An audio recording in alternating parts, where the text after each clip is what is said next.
भारत माता की, भारत माता की। नरेंद्र मोदी जिंदाबाद, नरेंद्र मोदी जिंदाबाद। अमित शाह जी जिंदाबाद, अमित शाह जी जिंदाबाद। मुख्यमंत्री हसियारी कल्याण योजना एवं सहकारी समितियों के कंप्यूटरीकरण के इस उद्घाटन समारोह में मंच पर विराजमान हमारे देश के यशस्वी गृह मंत्री आदरणीय अमित शाह जी, मंच पर विराजमान भारत सरकार के रक्षा राज्य मंत्री पर्यटन मंत्री आदरणीय अजय भट्ट जी, भारतीय जनता पार्टी के प्रदेश के अध्यक्ष आदरणीय मदन कौशिक जी, हमारे प्रदेश के प्रभारी और राज्यसभा के सांसद राष्ट्रीय महामंत्री आदरणीय दुष्यंत गौतम जी, सह प्रभारी के नाते सांसद आदरणीय रेखा वर्मा जी, हमारे सहकारिता मंत्री भाई धन सिंह रावत जी, हमारे पूर्व मुख्यमंत्री आदरणीय विजय बहुगुणा जी, आदरणीय त्रिवेंद्र सिंह रावत जी, आदरणीय तीरथ सिंह रावत जी, हमारी चुनाव की सह प्रभारी के नाते आदरणीय सांसद लाकेट चटर्जी जी एवं भाई सह प्रभारी आरपी सिंह जी, मंच पर विराजमान हमारे सभी मंत्री आरपी सिंह जी, मंच पर विराजमान हमारे सभी मंत्रीगण, सभी सांसदगण और कार्यक्रम में उपस्थित हमारे सभी विधायकगण, सभी कोऑपरेटिव समितियों के अध्यक्षगण, समितियों से आए हुए, उत्तराखंड के कोने कोने से आए हुए सभी कार्यकर्ता भाइयों बहनों, सहकारी समितियों से जुड़े हुए सभी हमारे पदाधिकारीगण, इस कार्यक्रम में उपस्थित हमारे सभी पत्रकार मित्र, छायाकार बंधुओं, मैं सबसे पहले आज इस कार्यक्रम में हमको समय देने के लिए और इस कार्यक्रम का उद्घाटन करने के लिए जो हमारे बीच में आए हैं हमारे देश के यशस्वी गृह मंत्री, और जिनके बारे में मैं कहना चाहता हूं कि ऐसा बहुत कम होता है, ऐसे उदाहरण हमारे इतिहास में कम है कि जब संगठन के क्षेत्र में भी और प्रशासन के क्षेत्र में भी, दोनों क्षेत्रों में जिन्होंने अद्वितीय काम किया हो, भारत के अंदर एक इतिहास बनाने का काम किया हो, ऐसे हमारे यशस्वी गृह मंत्री जी का मैं चाहूंगा एक बार जोरदार तालियां बजाकर आप सब लोग स्वागत करेंगे। ये मेरा सौभाग्य है कि अभी अभी मुझे दूसरी बार उनका स्वागत करने का अवसर मिला है। पिछली बार जब आप आए थे मुख्य सेवक के रूप में, जब से मैंने काम करना शुरू किया, तो अचानक आपका फोन आया कि आपदा आई है, मैं आपदा में यहाँ आना चाहता हूँ, मैं देखना चाहता हूँ उत्तराखंड में कितना नुकसान हुआ है, कैसे राहत के कार्य चल रहे हैं। और आप सारे कार्यक्रम निरस्त करके रात के 1:30 बजे यहाँ पहुंचे और पूरे दिन भर आपने उत्तराखंड का भ्रमण किया, एरियल सर्वे किया और पूरी बैठक करी। उसके बाद भारत सरकार की यहाँ पर टीम गई। मैं उसके लिए आपका उत्तराखंड वासियों की तरफ से हार्दिक धन्यवाद करना चाहता हूँ। और आपके आने से निश्चित रूप से आप जब आए, आपके आने से पहले यहाँ उत्तराखंड के अंदर 3 सेना के हेलीकॉप्टर आपने पहले ही भेज दिए, और उन 3 हेलीकॉप्टरों के कारण से हमारे यहाँ पर 500 से भी ज्यादा लोगों की जान बचाने का काम हुआ। मित्रों, बहुत सारे फंसे हुए लोगों को, भाइयों बहनों, मैं आपको बताना चाहता हूं कि आपने एक देश के नेता के रूप में नहीं, एक गृह मंत्री के रूप में नहीं, आपने एक अभिभावक की तरह लगातार उत्तराखंड की चिंता करने का काम किया है। मैं आपका बहुत ही हृदय की गहराइयों से धन्यवाद करना चाहता हूं। और आपके आशीर्वाद से हम लोगों ने, जैसे ही हमको 16 तारीख को इस बात का पूर्वानुमान हुआ कि भयंकर यहाँ पर वृष्टि होने वाली है, तो लगातार सारी हमने बैठकें कैंसिल करी और केवल फोकस करा हमने कि कैसे इस आपदा से बचाया जाए। 2013 की जो केदारनाथ की आपदा आई थी, उस आपदा से भी ज्यादा पानी इसमें बरसा था, इसमें ज्यादा बारिश हुई थी।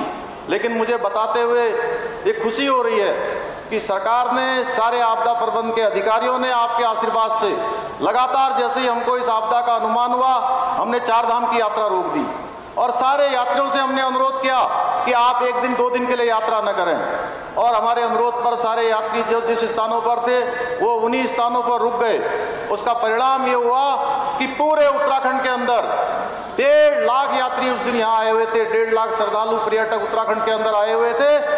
एक भी कैजुअल्टी नहीं हुई, बाहर से आए हुए किसी भी व्यक्ति को एक को भी नुकसान नहीं हुआ।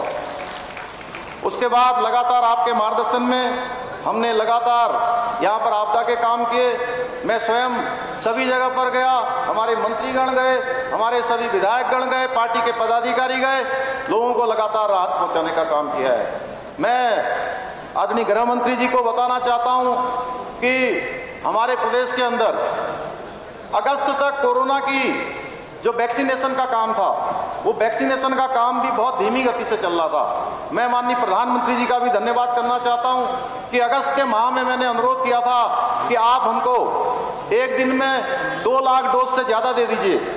तो उन्होंने मेरी बात को पूरी तरह से उसको कार्य में परिवर्तित करते हुए हमको जितनी वैक्सीन चाहिए थी उतनी वैक्सीन देने का काम किया और हमने दिसंबर माह तक का लक्ष्य रखा था कि हम वैक्सीनेशन पूरा करेंगे। ये वैक्सीनेशन का काम हमने अक्टूबर के माह में ही पूरा कर लिया।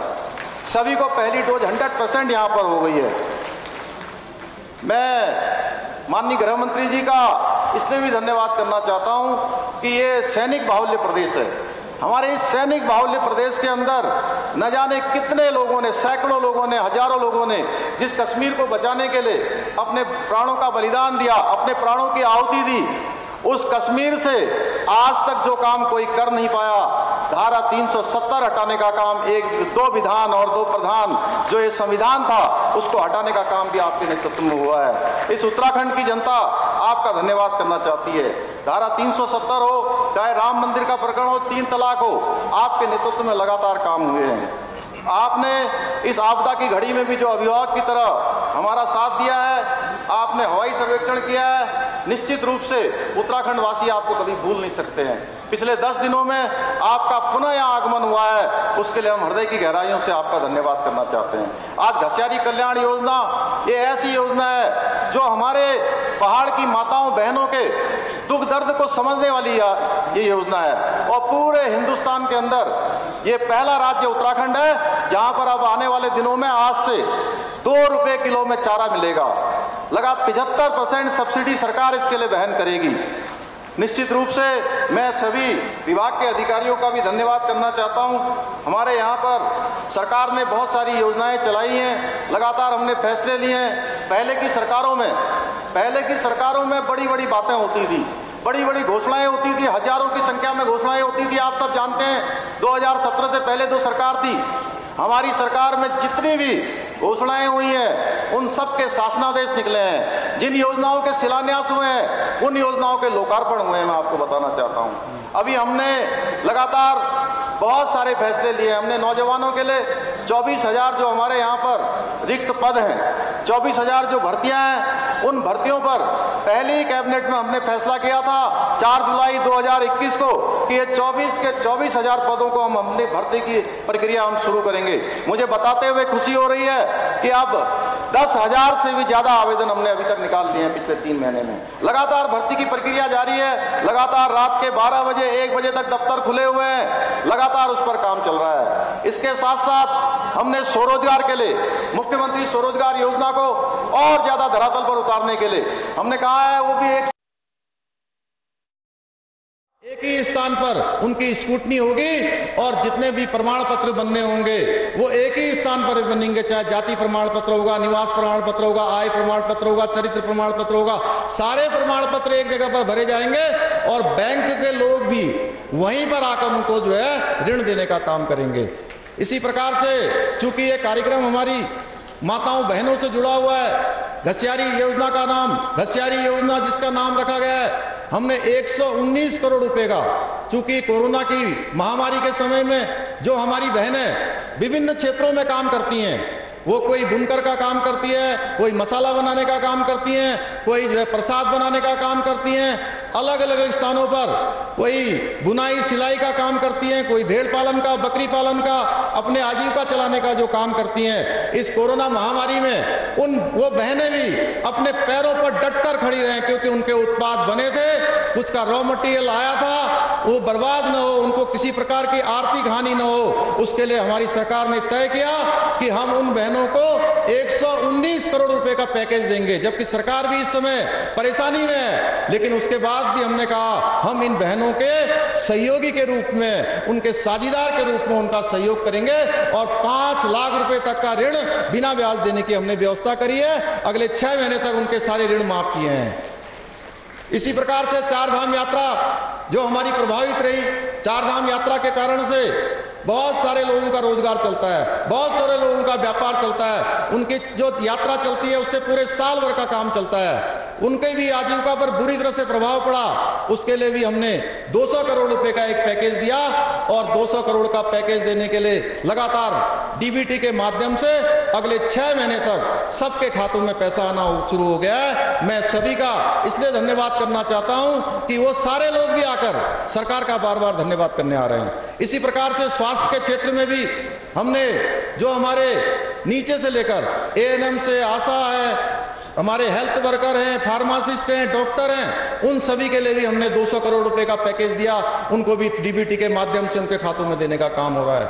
मैं आपको ये बताना चाहता हूं कि समाज के अंतिम छोर में जो खड़े हुए व्यक्तियों तक काम करते हैं, हमारे ग्राम प्रधानगण, उनके लिए हमने घोषणा करी थी कि हम ग्राम प्रधानों को उनका मानदेय बढ़ाने के लिए लगातार उनके प्रतिनिधि मंडल मिलते रहते थे। हमने ग्राम प्रधानों का मानदेय भी 1,500 रुपए से बढ़ाकर 3,500 रुपए कर दिया और केवल एक घोषणा नहीं करी, इसका शासनादेश भी निकल गया, ये योजना लागू भी हो गई है।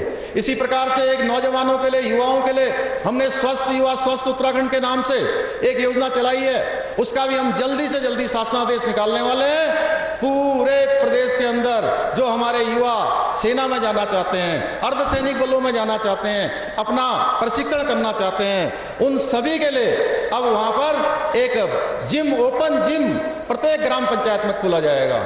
अभी हमने हमारे जो सरकारी कर्मचारी हैं, उन सरकारी कर्मचारियों के लिए लंबे समय से उनकी मांग थी, उनके लिए हमने गोल्डन कार्ड की जो प्रक्रिया है, उस प्रक्रिया के तहत जितने भी जो है उसकी जो भी उसके अंतर आने वाली फॉर्मेलिटीज है, सारी फॉर्मेलिटीज को करते हुए उनके लिए वो योजना बहाल कर दी है। हर क्षेत्र में अभी जो हमारे मलिन बस्तियों में रहने वाले हैं, मलिन बस्तियों में रहने वाले भाई बहनों को अब ये चिंता नहीं करनी है कि उनको वहां से हटाया जाएगा। उनके लिए हमारी सरकार ने कैबिनेट में दोबारा से उसको 3 साल के लिए बढ़ाने का काम किया है। नजूल भूमि पर रहने वाले हमारे गरीब भाई बहनों के लिए, उनके लिए भी हमने नजूल में अभी कैबिनेट ने हमने फैसला किया कि हम उनके लिए भी एक्ट लाने वाले हैं। हमारे बिजली कर्मचारियों के लिए हो, चाहे उपनल कर्मचारियों के लिए हो, उनके लिए भी हमने 2,000, जिनके 10 साल तक की सेवा हो गई है उनको 2,000 बढ़ाने का, और जिनके 10 साल से ज्यादा सेवा हो गई है उनको 3,000 रुपए बढ़ाने का हमने निर्णय किया है। मैं आज के अवसर पर हमारी आशा बहनों का भी हमने मानदेय बढ़ाया है। लंबे समय से उनकी मांग थी कि हमारा मानदेय बढ़ाया जाना चाहिए। इसी प्रकार से आंगनबाड़ी बहनों का भी हम बढ़ाने जा रहे हैं। हर क्षेत्र में हम आपके आशीर्वाद से सबके लिए कुछ न कुछ करने वाले हैं। आज के अवसर पर चूंकि आपको सुनने के लिए पूरे उत्तराखंड से लोग आए हुए हैं, मेरे पास योजनाएं बहुत सारी हैं, मैं आपसे बाद में भी बात करूंगा, लेकिन आज हम आदरणीय गृह मंत्री जी को सुनना चाहते हैं, इसलिए मैं उनके और आपके बीच में ज्यादा देर नहीं रहना चाहता हूं। आप सब लोग दूर दूर से आए हैं, मैं आप सबका धन्यवाद करना चाहता हूं। आप सबकी तरफ से माननीय गृह मंत्री जी का एक बार पुनः स्वागत एवं अभिनंदन करते हुए अपनी